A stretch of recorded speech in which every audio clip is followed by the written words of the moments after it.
Good afternoon. It is Friday, May 23rd, 2025. We're going to talk about today's trapezoid of importance.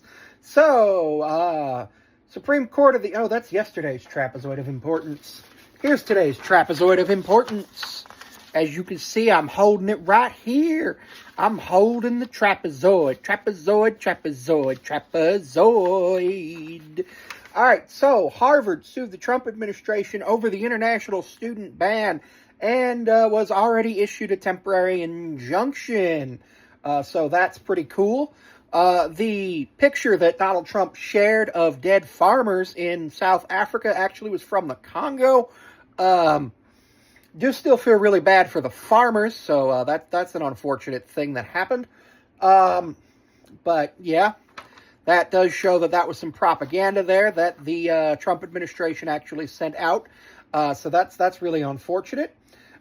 Philly beat the Rockies by a score of 2-0 last night, and the Rockies fall to a record of 8-42 on the Major League Baseball season to set the worst record through 50 games in modern history. They're on pace to win 25.5 games over the entire season, which would mean that they would be literally worse than last year's White Sox, which is an accomplishment in and of itself. The Astros beat the Mariners by a score of 9-2. Video about that came out just a couple of hours ago from me. And Trump threatened Apple with a 25% tariff if they don't make iPhones in the United States, which is really interesting because tariffs can only apply to foreign countries. So I could see if he was saying, oh, I'll put tariffs on cellular phone telephones or something like that.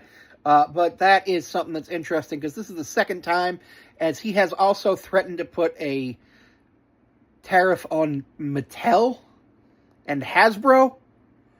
I don't know why. I'm genuinely confused by this and worried about that.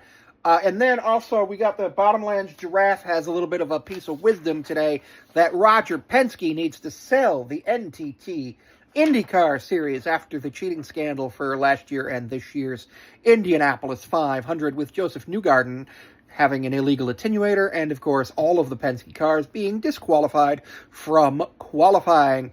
Very unfortunate that this happened, and it does call into question one of the most famous men in motorsports who's actually been involved in every form of motorsports from Formula One to NASCAR over the last 75 years. Roger Penske is in his 80s. He's a very interesting man, but the integrity here is problematic. Tim Cindric did get fired, but that's not enough.